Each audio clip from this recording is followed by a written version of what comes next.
Welcome to Stanley Ketchel, Origins of American Achilles. The connection to Achilles is the mythological character who is endowed with superhuman strength and abilities, but has a weakness and is very flawed. And that is very much how Stanley Ketchel was as well. Just a warning, this presentation is going to be PG-13. There is lots of violence. There are 2 murders, including 1 patricide, and some adult situations as well. Um, One thing to be aware of is that a lot of the information we know about Ketchel is limited by the muddy sources available. Much of it was known, taken from this book, The Michigan Assassin by Nat Fletcher, who was the editor of Ring magazine. He was a contemporary of Ketchel. He saw his fights. He interviewed him at least once, but they also embellished stories, and a lot of it, the information is taken from Ketchel himself, who, when looking at the documents, doesn't accurately represent himself. Even the historical records can be inconsistent. In one in this book, it is noted that he left home at 12, and we'll see from other documents that he didn't leave until probably 14, 15 years old that he left home. Saturday, October 10th, 1910, at about 6:30 in the morning, Ketchel was sitting at a farmhouse kitchen table, eating breakfast. He had his back to the door, which is very uncharacteristic from him. This is in Conway, Missouri. Ketchel very much loved Western stories, and it was known by his friends and family that he would never eat with his back to the door. He liked to have his back to the wall so he could see anybody coming in, like in the heroes and villains in Westerns. As he was eating, a man carrying a 22 caliber rifle came in through the kitchen door and shot him in the back. Before the end of the day, he was dead, and late edition newspaper accounts led with the story. Within a few days, most people that read newspapers across the English-speaking world knew he was gone as well. It was a month and a day after his 24th birthday, and he, one of the biggest celebrities in the world, had been murdered.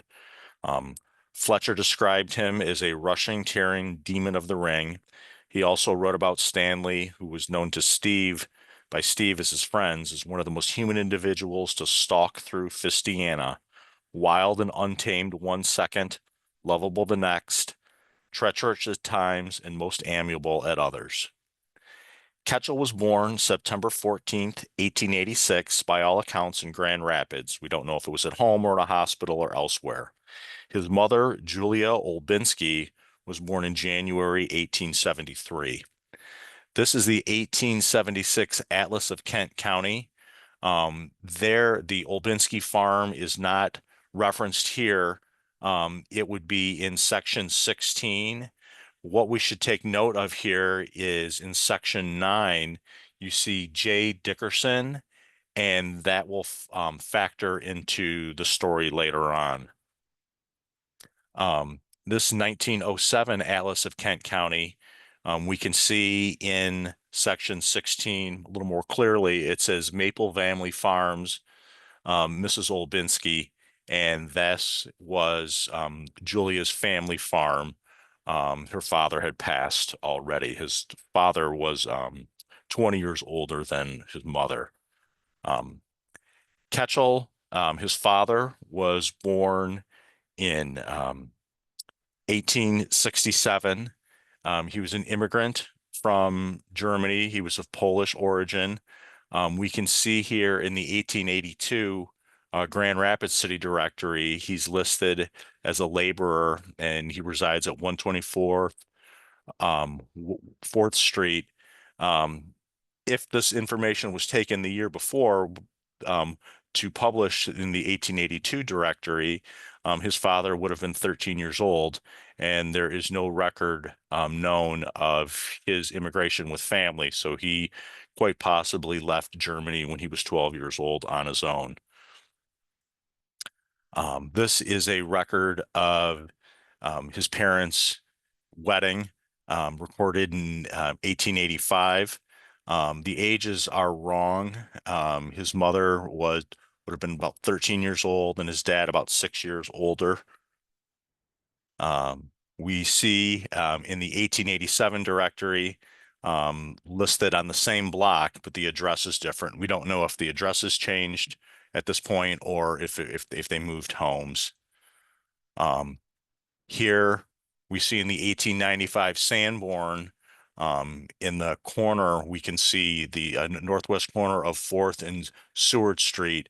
It was 149 and 153. Quite possibly one of those homes is where um, the Ketchel family home would have been. Um, in an interview, Ketchel said to Fleischer, "There's no getting away from it. I was a tough kid who needed a walloping. I got what I was coming to me every time Dad socked me. The funny thing about it is that the old man was secretly proud of me being able to lick a lot bigger chaps than myself. He gave himself away because every time I got a hiding from him, an hour or so later, he would slip me a dime while threatening me if I misbehaved. He was true blue, was the old man. And when I got to be champ, he couldn't have been prouder if I had been president of the United States."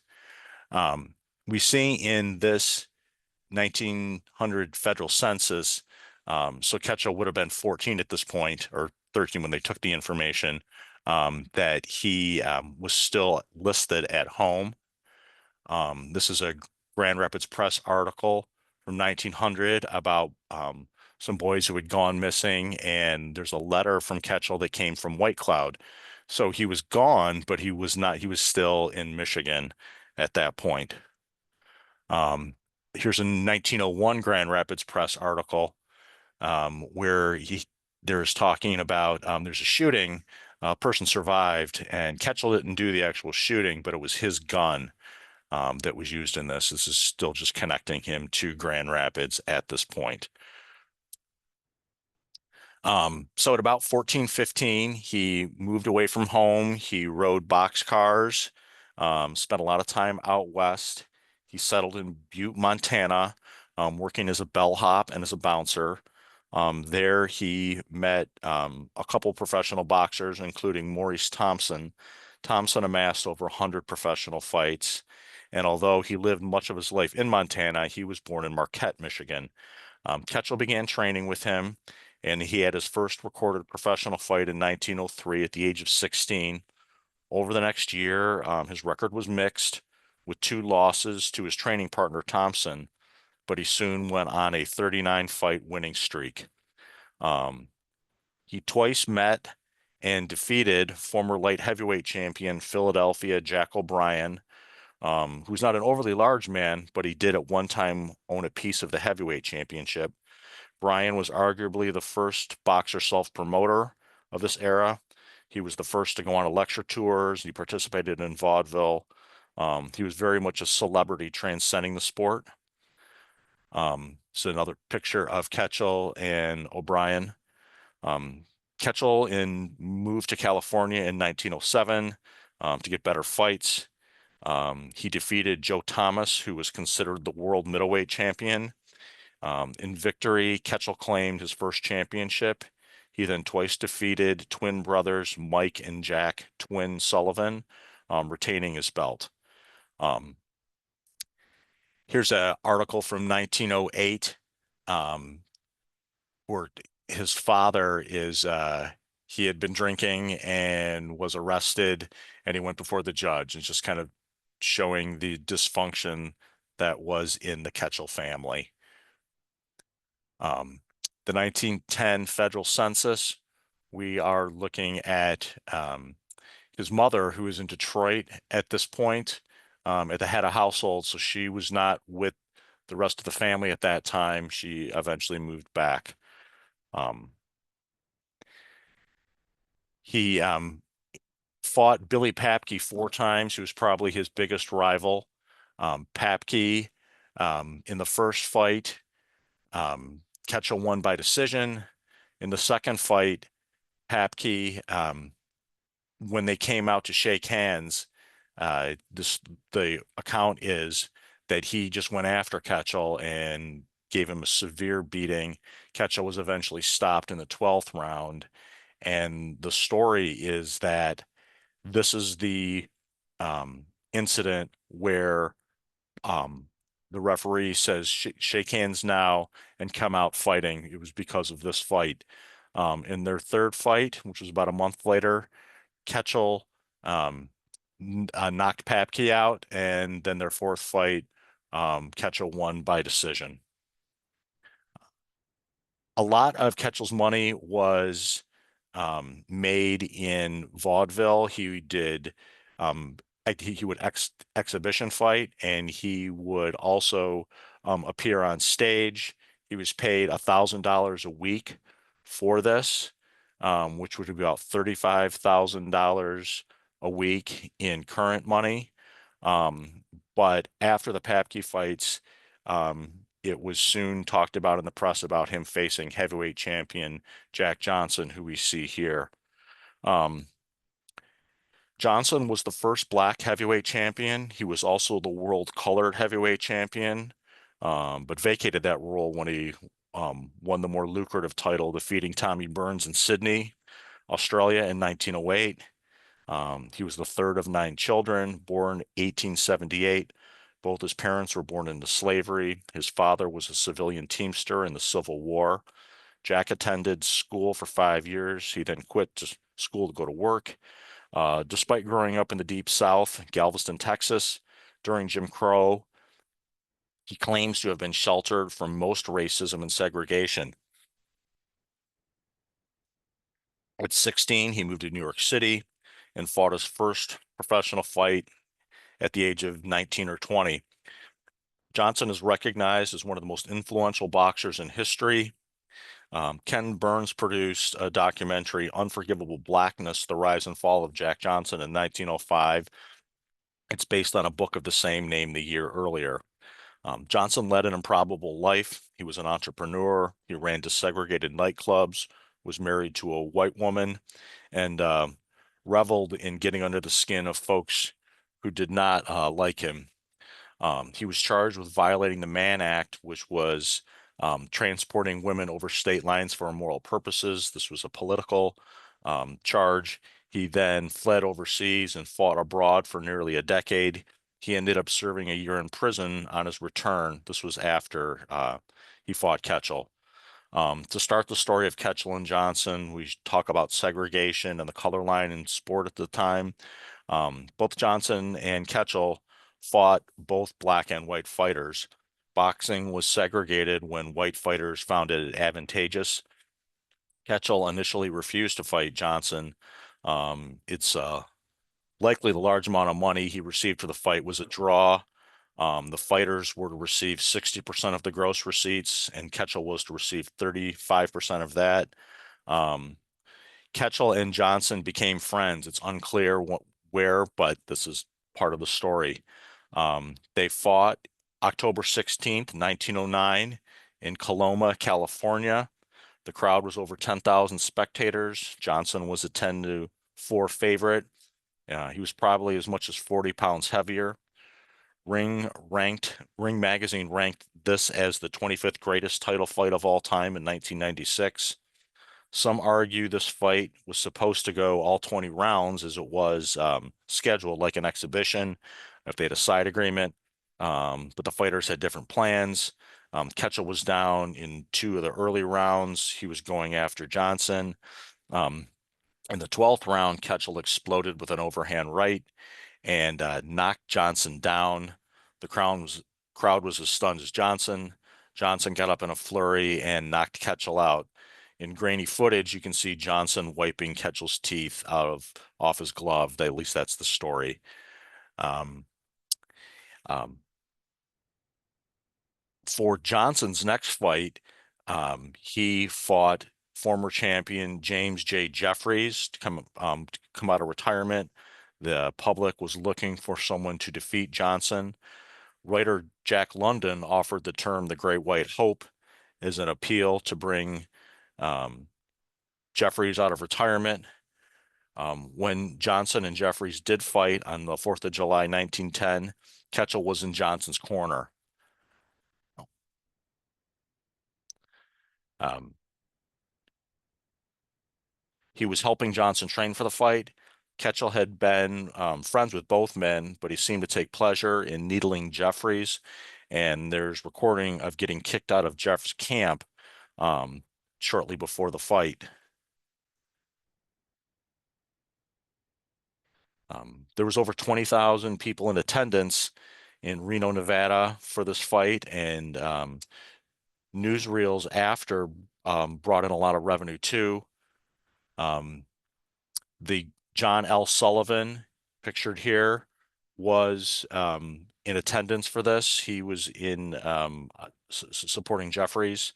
Um, Race riots happened across the country in connection with the showing of the Johnson-Jeffries fight. And in 1912, Congress passed the Sims Act, which prohibited prize fights from being distributed across state lines. Um, the Johnson-Jeffries fight ended in the 15th round. With a combination, Johnson put Jeffries down for the first time in his career. He got up at the count of 9, but Johnson knocked him through the ropes, and Jeff seconds threw in the towel. Um, After Johnson, Ketchel fought 5 times in the first 6 months of 1910, 2 of those being losses. One of those losses was to the fighter recognized as probably the greatest pugilist ever to not win a championship, Sam Langford. He's pictured here in most accounts. Stanley was growing weary of fighting. His brawling, fighting style, and lavish lifestyle were not sustainable. Um, it happened a childhood friend of his mother was visiting her in Grand Rapids. Stanley was visiting home and offered Stanley a job managing his ranch in Webster County, Missouri. It's about 45 miles from Springfield. September 15th, 1910, a day after his 24th birthday and a year to the week of his fight with Johnson, Stanley arrived in Springfield. According to newspaper accounts, Ketchel fell in love with the Ozarks. In a letter to a friend, he wrote, "Springfield, Missouri is my place now. It is the best place in the world, and I have tried them all, and I know. I have quit the fighting game, and I'm going into the farming business. I have bought 32 acres of timberland, 800 acres of the best farming land in the world. The stationery is that this is letter is written on had the Missouri Land and Lumber Company, Stanley Ketchel, president, printed on it. Despite his apparent retirement from boxing, in the last days of his life, Ketchel was making preparations to fight again. At least 2 fights were in the works. One was a rematch with Langford in San Francisco, and another large purse was being offered if he would go fight in France. His host in Missouri was known as Colonel Dickerson, although he never rose beyond the rank of private in the Spanish-American War. This was Roland Peter, or R.P. Dickerson. Dickerson admired athletes so much he offered to fund and assemble a team of the U.S. greatest athletes to fight as a unit in World War I. The Army apparently declined. Um, his father was Jerome. We saw in the earlier slides, Jay Dickerson. He was neighbors with the Olbinskis. They made their money in land and timber. The Dickersons moved to Missouri when RP was 20. With his father's financial backing, RP started a bank, a jewelry store, and a nearly 900-acre ranch. During World War I, likely this ranch became one of the largest mule ranches in the world, and he supplied these mules to the U.S. Army. 1 month to the day after he arrived in Missouri, Ketchel was shot and killed. Dying, he identified the shooter. It was a ranch hand, Walter Dipley, who had been using the last name Hertz. Ketchel also identified Goldie Smith, birth name Golda Bright. Smith was her stepfather's name. Um, Dipley claimed it was his common law wife, and it's uncertain if it was a month or if they knew one another for years. There were lots of conflicting stories told. Um, uh, the couple was tried and convicted of murder and robbery. The 22 was Ketchel's, and the Dipley had a long track record of not making good decisions. He was a deserter from the U.S. Navy. Smith had been married 3 or 4 times by her early 20s, and it is unclear how many of those husbands she'd actually been divorced from. She also had a child taken away. After a brief manhunt, Dipley was turned in for a reward, which was offered by Dickerson. Um, Theories to the motivation is that Ketchel may have assaulted Smith. There's also conspiracy theories at the time that it was organized crime, had paid Dipley to do this, but it had not been well thought out either way. Um, Dipley and Smith were in custody the next day. The court case transcript is a bit of a circus. Um, as I mentioned, none of the accounts match up with anyone else, even Dipley and Smith. The defense argued that Ketchel either insulted or assaulted Smith, so Dipley took revenge. Dipley, he said he meant used Ketchel's own rifle, which he had borrowed the previous day. Um, Dipley stated he was confronting Ketchel for assaulting Smith. Smith stated Ketchel threatened her with a .45 revolver, which he was known to carry. Um, Dipley served 23 years. Smith served 17 months. It's estimated that thousands of people attended Ketchel's funeral service in Springfield. Thousands more attended when his body was returned to Grand Rapids. It was Dickerson who paid for the monument over Ketchel's grave in Holy Cross Cemetery. Um,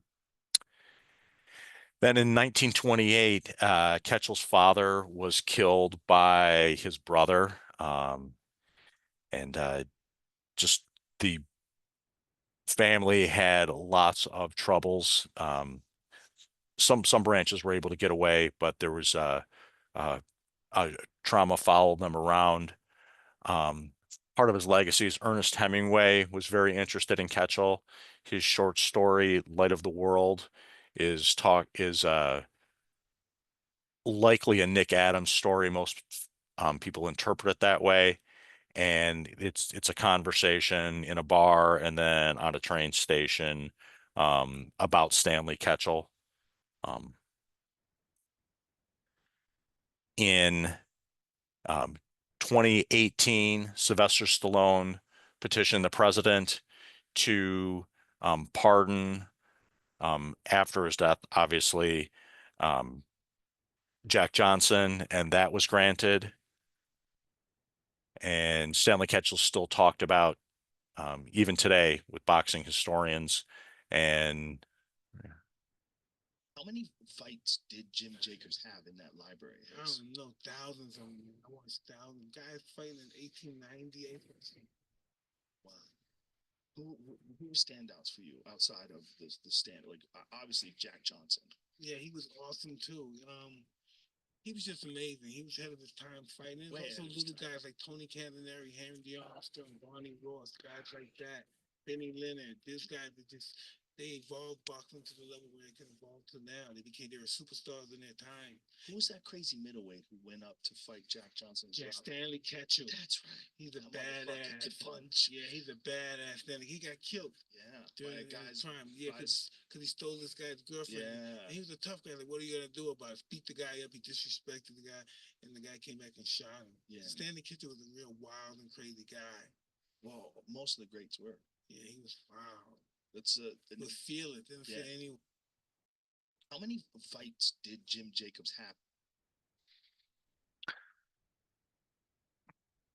so wrapping up, we'll look at the two of the greatest Grand Rapids fighters right now. We have Floyd Mayweather and Stanley Ketchel. Stanley Ketchel is probably about 15, 20 pounds naturally heavier. He's 1 inch taller. Floyd is arguably one of the most gifted natural boxers in history, arguably the best defensive fighter. And there's discussion about so who would win in an actual fight. Ketchel, bigger, stronger, hit harder, incredibly tough.